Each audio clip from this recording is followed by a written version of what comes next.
Bienvenue à votre capsule du Centre des femmes du Bas-Saint-François et des sources avec Caroline.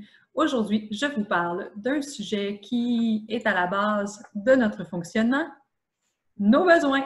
Et oui, donc nos besoins, je l'ai mentionné à plusieurs reprises dans mes différentes capsules, mais là, allons les voir plus concrètement dans notre vie.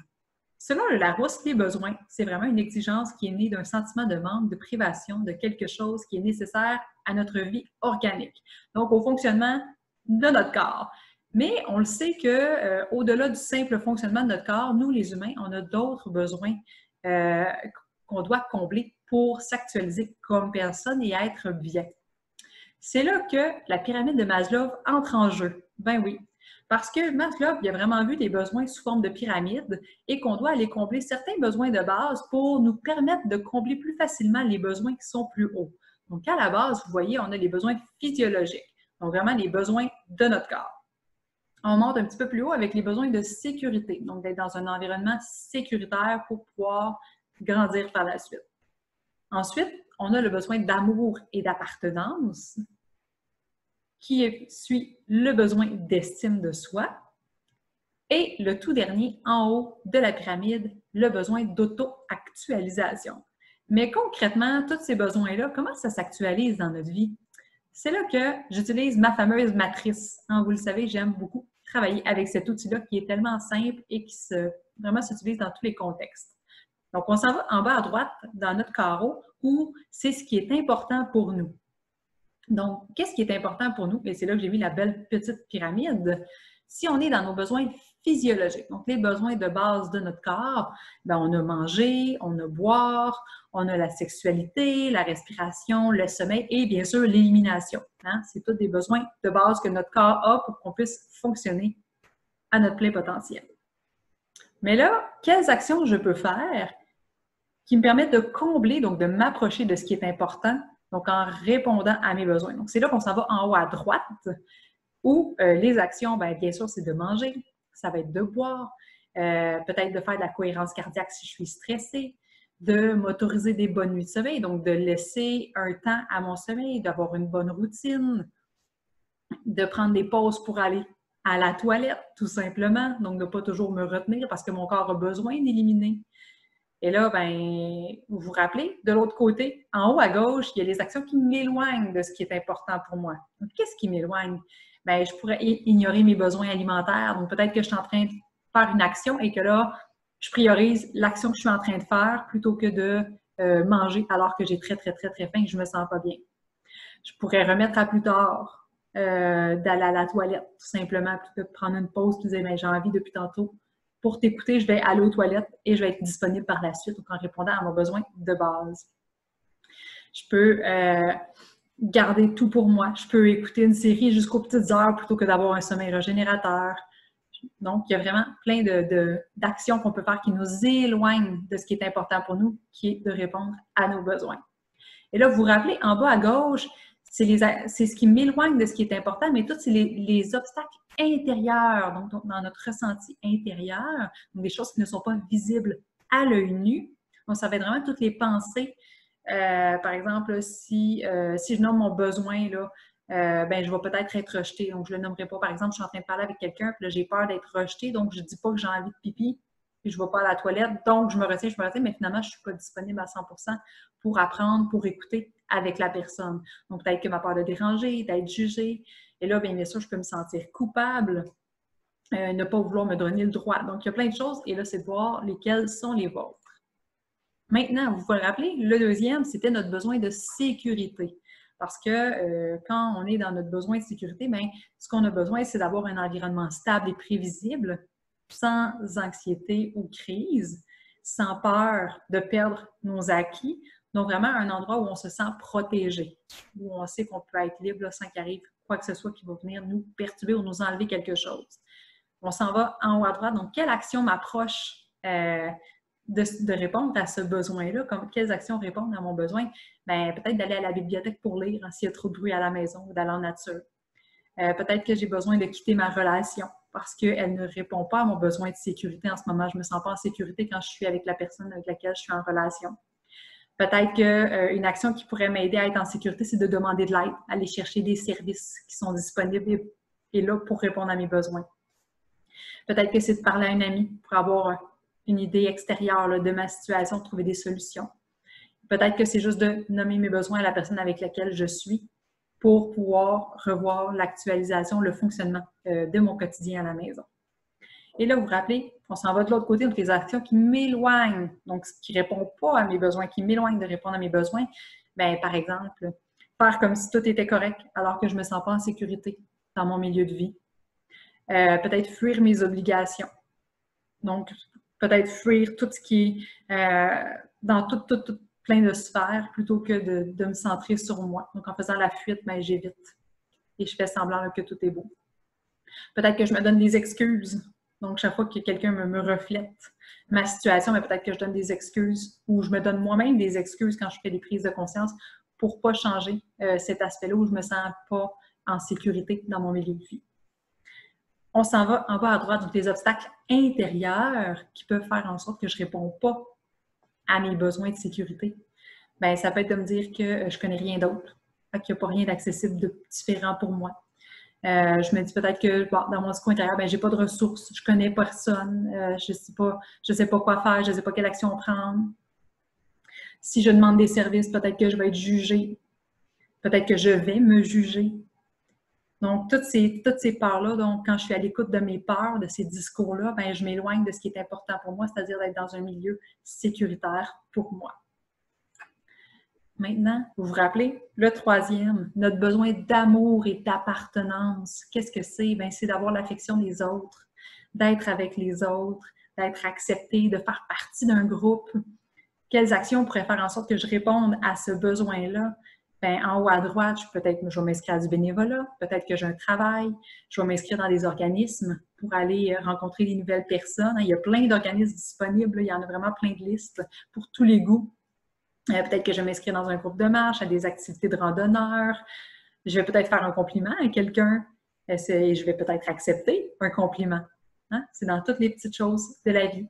Quelle action pourrait m'éloigner de répondre à mon besoin d'amour et d'appartenance? Peut-être que je m'isole.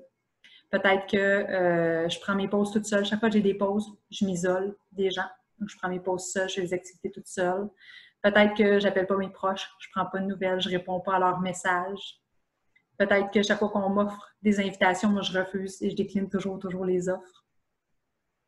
Donc, il y a plein de manières là, de s'éloigner de notre besoin d'amour et d'appartenance. Et là, quand on entre dans notre discours intérieur, donc tout ce qui est à l'intérieur de nous, dans notre monde intérieur, peut-être que je me dis que je suis trop différente pour rencontrer de nouvelles personnes. Peut-être que j'ai peur d'être rejetée, de ne pas être aimée. Plutôt que de vivre la possibilité d'un rejet, ben, je m'isole. Donc, je reste dans mon monde intérieur où j'ai un discours qui me garde dans mes peurs parce que je me dis peut-être que aussi c'est moins dangereux d'être seule. Peut-être que je me dis que si je suis moi, ben, je risque de perdre des relations, donc je ne suis pas moi-même quand je suis avec des personnes, donc je deviens, dépendamment des groupes avec lesquels, mais je vais être ce style de personne-là ou ce style de personne-là, mais je ne suis pas moi dans ce temps-là, donc je n'ai pas le sentiment intrinsèque, là, vraiment d'être aimée pour qui je suis comme personne. Donc, encore là, plein d'exemples. Et les vôtres sont les vôtres. Donc, n'hésitez pas à écrire les vôtres. Vous vous rappelez, on continue dans notre belle pyramide, le besoin d'estime. Hein?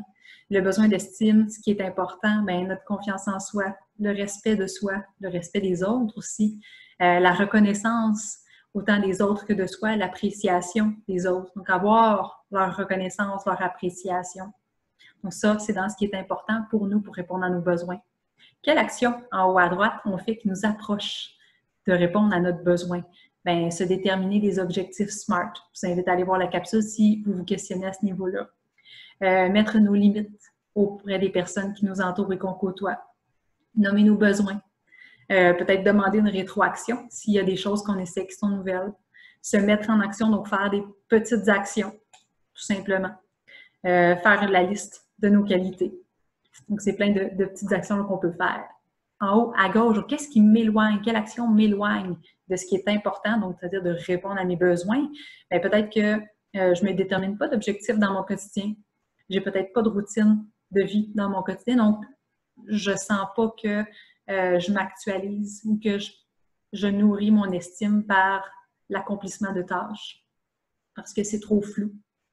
Peut-être que j'écoute juste les besoins des autres. Peut-être que je suis figée dans ma maison par la peur, donc je suis dans l'inaction chez moi. Peut-être que je suis, ou complètement à l'inverse, mais je suis totalement le mouvement de la vie sans répondre à mes besoins à moi. Donc, finalement, ça ne m'amène pas d'estime, ni de confiance, ni de respect parce que je ne mets pas mes limites auprès des autres, parce que je fais juste écouter tout ce qui est les besoins des autres.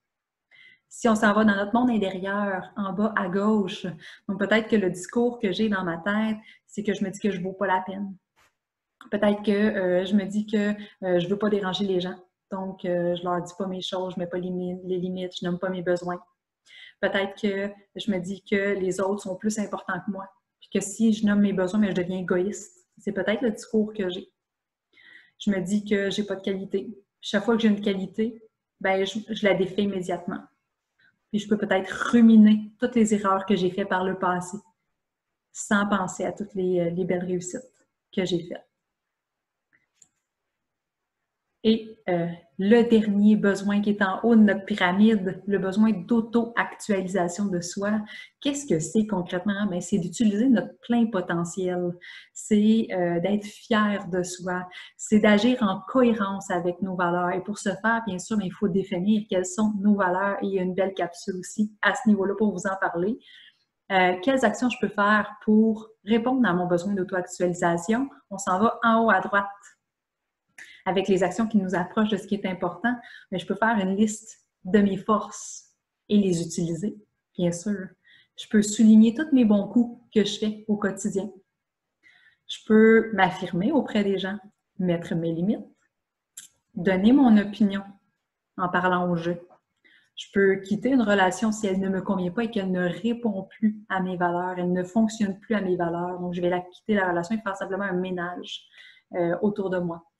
Et je peux, comme faire une action de découvrir mes valeurs, donc aller faire une recherche sur quelles sont mes valeurs pour mieux me connaître. Dans les actions qui nous éloignent de ce qui est important, donc de répondre à notre besoin, peut-être que je suis en mode victime. Peut-être que je fais seulement souligner toutes mes erreurs. Peut-être que j'attribue mes réussites à toutes les personnes autour de moi ou aux circonstances. Ah non, mais c'est un coup de chance. Ah non, mais c'est une telle qui m'a dit de faire ça, donc on ne s'attribue pas nos belles réussites. Peut-être que je reste dans des relations qui sont toxiques, qui ne font pas de sens avec moi. Donc, je suis avec des personnes, mais ce qu'ils font, les actions qu'ils font ne sont pas en cohérence avec mes valeurs et je reste dans cette relation-là. Peut-être que je refuse toute la nouveauté. Si on s'en va en bas à gauche, dans notre monde intérieur, mais peut-être que je rumine toutes mes erreurs. Peut-être que je diminue chacune de mes qualités. Donc, à chaque fois que j'ai une qualité qui m'est offerte par quelqu'un, ou mon cerveau qui me dit « Ah, mais peut-être que tu aurais cette qualité-là. » Mais peut-être que je me dis « Ah, ben non, je n'ai pas cette qualité-là parce que je ne suis pas parfaite, donc je ne peux pas être fière de moi. Je ne peux pas être à 100% cette qualité-là, donc je ne l'ai pas. » Alors qu'il y a des degrés de qualité. Je peux me dire peut-être que je n'ai pas le droit au bonheur. C'est peut-être aussi dans mon discours intérieur. Donc, comme vous voyez, il y a vraiment plein de manières d'aller voir au niveau de nos besoins. Quelles actions on fait qui nous approchent de répondre à nos besoins? Quelles actions on fait qui nous éloignent de répondre à nos besoins? Et c'est quoi qui est dans notre discours intérieur? C'est quoi qui est dans notre monde intérieur qui nous éloigne de répondre à nos besoins? Je vous invite de votre côté, si vous le souhaitez, à faire votre matrice avec vos besoins à la maison. Tout ce que ça vous prend, c'est une feuille de papier. Vous faites un beau carré. Si vous voulez, vous pouvez vous réécrire les petits mots. Ce qui est important pour moi, action qui m'éloigne, action qui m'approche, et le monde intérieur, obstacle intérieur qui m'éloigne, tout simplement. Et allez voir, selon vos besoins, quelles actions vous faites qui vous éloignent, qui vous approchent, et qu'est-ce qui est dans votre monde intérieur? C'est quoi vos discours intérieurs, vos émotions, vos pensées qui vous éloignent de répondre à vos besoins? Donc, sur ce, je vous souhaite une très belle réflexion avec vous-même et vos besoins.